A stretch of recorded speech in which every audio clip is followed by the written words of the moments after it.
اور مددگار کسی کو نہیں کہا جائے گا. اس قسم کے لفظی اعتبارات کا استدلال کسی سے نہیں کیا جائے گا، جبکہ حدیث پاک کے اندر یہ تمام چیزیں بڑی وضاحت کے ساتھ موجود ہیں کہ یہ تمام اطلاقات بندوں پر کیے گئے ہیں. میں اس حدیث کو ذکر نہیں کرتا اس لیے کہ قرآن سے لفظی اشتراک کی بات ہو چکی ہے. اس کو انشاءاللہ سارے نبی تیرے در کے سوالی اس موضوع کے اندر انشاءاللہ ہم اس کو ایڈ کریں گے. اب میں ڈائریکٹ آپ کی خدمت میں ان دلائل کی طرف آپ کی توجہ کو لے کر آتا ہوں جو صحابہ کرام علیہ رضوان نے کی ہے. ایک حدیث پاک جو اکثر آپ علماء سے سنتے ہیں، اس میں ایک جملہ آپ کی خدمت میں عرض کر دینا چاہتا ہوں، وہ ضروری ہے. اور وہ حدیث جو حضرت عثمان بن حنیف کی ہے، وہ نابینا والی حدیث. جامع ترمذی کتاب الدعوات میں وہ حدیث موجود ہے. ابن ماجہ کتاب اقامت الصلاۃ و سنت فیہا، اس باب میں حدیث موجود ہے. حضرت عثمان بن حنیف کہتے ہیں کہ ایک دفعہ میں حضور کی بارگاہ میں بیٹھا ہوا تھا. اس حدیث کو آپ نے اکثر سنا ہے، میں اس میں ایک نقطہ عرض کرنا چاہتا ہوں. اصل دلائل آخر میں کچھ رہ گئے، ذرا اس پر توجہ رکھیے گا. اور وہ نکھرے ہیں وہ دلائل ہیں جو میں آپ کی خدمت میں لانا چاہتا ہوں، جو شعر کی مکمل غمازی کرتے ہیں. حضرت عثمان بن حنیف کہتے ہیں میں سرکار کے دربار میں بیٹھا تھا، ایک مادرزات نابینا حضور کے پاس آیا اور حضور سے کہنے لگا یا رسول اللہ میری بنائی نہیں ہے، میرے لیے دعا فرمائے. سرکار نے فرمایا صبر کر لے تو تیرے لیے بہتر ہے. انہوں نے کہا حضور اگر اچھا ہوتا آپ دعا کرتے ہیں. سرکار نے فرمایا اچھی طرح وضو کر، 2 رکعت نماز ادا کر، اس کے بعد اللہ کے حضور دعا کر. اب اس میں وسیلہ بھی ہے، استعانت بھی ہے، دونوں چیزیں. اب دیکھیے جامع ترمذی کی صحیح حدیث ہے، سرکار نے جو دعا تلقین فرمائی حضور خود دعا سکھا رہے ہیں اسے. فرماتے اللہم انی اسألک واتوجہ الیک بمحمد صلی اللہ علیہ وسلم. حدیث میں الفاظ متعدد کتابوں کے اعتبار سے مختلف ہیں. یا محمد انی توجہت بک الی ربی فی حاجتی ہذہ لتقضی اللہم فشفع فیہا. یہ حدیث پاک موجود ہے. اس کا ترجمہ یہ کہ سرکار نے فرمایا جا کر تو یہ دعا کرنا کہ اے اللہ میں نبی رحمت محمد صلی اللہ علیہ وسلم کے واسطے سے تجھ سے سوال کرتا ہوں. یہ واسطہ حضور خود سکھا رہے ہیں اسے، حضور خود سکھا رہے ہیں. اللہم انی اسألک، یا اللہ میں تجھ سے سوال کرتا ہوں، واتوجہ الیک بمحمد، اور میں تیری بارگاہ میں متوجہ ہوتا ہوں محمد عربی کے وسیلے سے. یہ تو وسیلہ ہو گیا. اب حضور استعانت سکھاتے ہیں. یہاں پر دعا نہیں ختم ہوئی بلکہ حضور فرمایا یہ بھی کہنا یا محمد، اب مجھے خطاب کرنا، اب مجھے خطاب کرنا. یا محمد انی توجہت بک الی ربی فی حاجتی، اے محمد صلی اللہ علیہ وسلم میں اپنی حاجت میں آپ کے واسطے سے اپنے رب کی طرف متوجہ ہوتا ہوں تاکہ وہ میری حاجت کو پورا کر دے. یہ حضور کو خطاب کر کے یا محمد کا لفظ بھی آیا، یا محمد کا لفظ بھی آیا اور وسیلے کا لفظ بھی اس کے اندر آ گیا کہ میں اے محمد صلی اللہ علیہ وسلم آپ کے وسیلے سے رب کی بارگاہ میں متوجہ ہوتا ہوں. یا اللہ میرے معاملے میں سید عالم کی سفارش کو قبول فرما. اس نے اپنے چہرے سے ہاتھ لگایا نہیں کہ اللہ نے آنکھیں عطا فرما دی. اس میں دیکھیں واضح طور پر حضور کا خود وسیلہ سکھانا ثابت ہے. ٹھیک ہے. اور وسیلہ میرا موضوع نہیں، میرا موضوع استعانت ہے.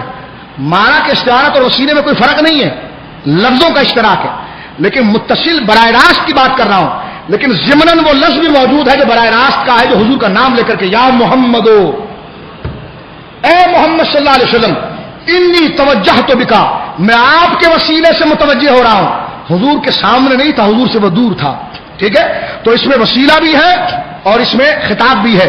اور اسی کی ایک بات ہے کہ سیدنا عثمان غنی ذو النورین رضی اللہ تعالیٰ کے دور میں حضور کے وصال کے کئی سال بعد طبرانی معجم الکبیر جلد نمبر 9 حدیث نمبر 8311، طبرانی معجم الصغیر جلد نمبر 1 صفحہ نمبر 183 184 پر یہ بات موجود ہے کہ دور عثمان غنی میں ایک شخص حضرت عثمان غنی کے دربار میں پہنچا. عثمان غنی اس کی طرف متوجہ نہیں ہوتے تھے، وہ پریشانی حال جب بھٹک رہا تھا تو یہی صحابی جو اس وقت حضور کے دربار میں موجود تھے جنہوں نے نابینا کو دیکھا تھا، یہ حضرت عثمان غنی کے دروازے پر موجود تھے. اس نے اس پریشانی حال شخص کو دیکھ کر فرمایا کہ ایک عمل تجھے بتاؤں، اگر کرے تو عثمان غنی تیری حاجت سن لیں گے. کہا وہ کیا؟ اس نے یہی دعا جس میں یا محمد بھی تھا، یہ حضور کے وصال کے کتنے سال بعد سکھائی، حضور کے وصال کے کتنے بعد سال سکھائی. یہ یہاں پر کہتے ہیں یہ تو وظیفہ ہے جناب. سعودی کیا کہتے ہیں؟ یہ تو وظیفہ ہے جناب. میں نے کہا وظیفہ تو ہے، اس میں کوئی حرج نہیں ہے. یہ یا رسول اللہ انظر حالنا بھی وظیفہ ہی ہے، اور یہ کہنا کہ بھر دے جھولی میری یا محمد یہ بھی وظیفہ ہی ہے. یہ یا رسول اللہ المدد یہ بھی ہمارا وظیفہ ہی ہے. وظیفہ کچھ بھی ہو، سبب ہوتا ہے، مؤثر ہوتا ہے. یہ فرق ہر حال کے اندر ممکن رہتا ہے. تو اب جب اس شخص نے وہ دعا کی، حضرت عثمان غنی کے پاس پہنچا تو حضرت عثمان غنی نے اس کا ہاتھ پکڑ کر اپنے ساتھ لے گئے، اس کی ساری باتیں سنی اور اس سے کہا تو پہلے کیوں نہیں آیا میرے پاس، اور سن تجھے کوئی بھی مشکل ہو براہ راست میرے پاس آنا، میں تیری بات سن لوں گا. اور وہ بندہ جب باہر نکلا عثمان بن حنیف سے کہنے لگا اللہ آپ پر رحم فرمائے، آپ نے تو مجھے ایسا عمل سکھا دیا کہ عثمان غنی پہلے میری طرف متوجہ نہیں ہوتے تھے، اس دعا سے متوجہ ہو گئے.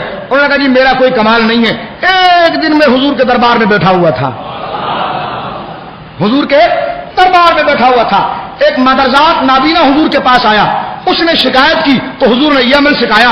اب حضور نے یہ تو نہیں کہا تھا کسی اور کو بتانا، لیکن صحابی جانتا تھا حضور کا وسیلہ ہمیشہ مشکل کشائی کرتا ہے، تو حضور کے کہے بغیر خود سے اس نے عثمان غنی کے دور میں سکھا دیا، خود سے سکھایا. کس نے سکھایا؟ حضور نے نہیں کہا تھا کہ اس عمل کو بعد میں سکھانا، بلکہ صحابہ کا ہی نظریہ ہے جب حضور کا وسیلہ اس نابینا کی وہ مشکل کشائی کر سکتا ہے تو امت کے ہر فرد کی مشکل کشائی کر سکتا ہے. امت کے ہر فرد کی، بولیے، امت کے ہر فرد کی مشکل کشائی کر سکتا ہے.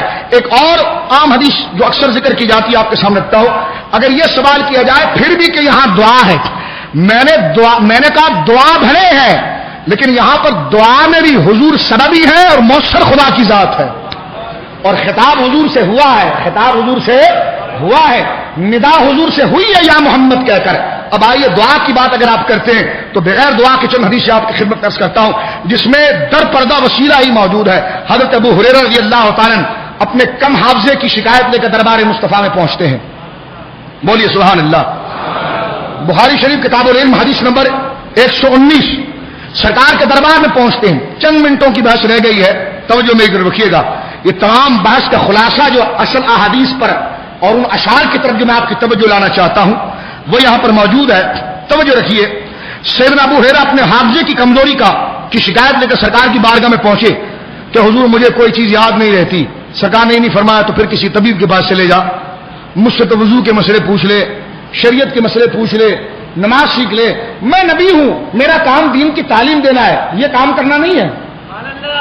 یہ ہم سے کہتے ہیں نا او بھائی تم نبی سے کیا مانگ رہے ہو، یہ نبی کا کام تھوڑی ہے، یہ تو اللہ کا کام ہے. میں نے کہا کام تو اللہ کا ہے لیکن کروائے تیرے باپ سے پھر وہ. اللہ کا کام تو ہے لیکن کروائے گا نبی ہی کے تو ذریعے، کیونکہ تاثیر اس کی ہے، سبب تو ہونا چاہیے. سمجھ رہے؟ وہ کہہ رہے نبی سے کیا مانگ رہے ہو، اور میں نے کہا عبداللہ بن ابی کے بیٹے تیرے اس جملے سے بدبو آتی ہے کہ جو منافقین کی زبان سے آیا کرتی تھی. تو یہ جملہ کہتا رسول اللہ سے کیا مانگتے ہو، ان سے کیا ملے گا. تو یہ پوچھنا تو عثمان بن حنیف سے کہتے نا کہ جنہوں نے حضور کے وصال کے کئی سال بعد دور عثمانی میں وہ دعا سکھائی جس میں ندا موجود تھی یا محمد، اور محمد عربی کچھ نہ کر سکتے تھے، اور قل لا املک لنفسی نفعا ولا ضرا الا ما شاء اللہ. اس آیت کا مطلب یہ ہوتا کہ مصطفیٰ مجازن بھی قادر نہیں ہے. تو کیا حضرت عثمان بن حنیف نے یہ آیتیں نہیں پڑھی تھی؟ ان کو توحید کے تقاضے نہیں پتا تھے؟ پتا تھے. وہ جانتے تھے کہ حضور نفع نقصان کے مالک نہیں، لیکن ان کی نظر الا ماشاء اللہ پر بھی تھی کہ خدا نے یہ کہا کہ محبوب کہہ دے کہ میں نفع نقصان کا مالک نہیں، الا ماشاء اللہ. جب خدا مجھے بنا دیتا ہے، جب خدا مجھے بنا دیتا ہے تو یہ استثناء جو ہے اللہ کے ساتھ الا ماشاء اللہ. صحابہ اسی طریقے پر گئے، صحابہ اسی طریقے پر گئے. منافقین خارجی وہاں پر رک گئے، لیکن حضرت ابو ہریرہ کو دیکھیے سرکار کے پاس کوئی وضو کا مسئلہ نہیں سیکھنے جا رہے، اللہ کی بات بتا دیں ایسی کوئی بات نہیں کرنے جا رہے، قرآن کی تفسیر نہیں پوچھنے جا رہے، بلکہ کہتے ہیں حضور جو سنتا ہوں بھول جاتا ہوں، حافظہ بہت کمزور ہے. بولیے حافظہ بہت. حضور نے یہ بھی نہیں کہا کہ فلاں قرآنی آیت کا وظیفہ کر لے. یہ ہم سے کہتے ہیں نا حضرت عثمان بن حنیف والا تو وظیفہ تھا. میں نے کہا پتر آگے چل ذرا، وہ وظیفہ بھی ہماری دلیل ہے، لیکن بغیر وظیفے کے ورد بتانا وہ بھی وظیفہ ہی ہوتا ہے، کیونکہ ہمارا وظیفہ وہ کہتے ہیں کہ جو مراد کو بر لائے اور اس پر قاری یقین کرے. ہم تو اگر نعت بھی پڑھے تو وہ بھی ہمارا وظیفہ ہے. ہم نماز میں ایھا النبی کہیں تو وہ بھی وظیفہ ہے، اس لیے کہ وظیفہ وہ ہوتا ہے جس کے ذریعے دستگیری ہو جاتی ہے. لیکن یہاں پر حضرت ابو ہریرہ کو دیکھیے، حضور کے پاس جاتے ہیں، اور حافظہ ایسی چیز ہے کہ جو انجیکشن کے ذریعے نہیں دیا جا سکتا. یہ امور غیر عادی ہے، امور غیر عادی ہے. عادتاً اگر حافظہ ملے تو پرہیز کرنا پڑتا ہے، دوائی کھانی پڑتی ہے. مقوی دماغ چیزیں کھائی جاتی ہے، ذہن کی ایکسرسائز کی جاتی ہے.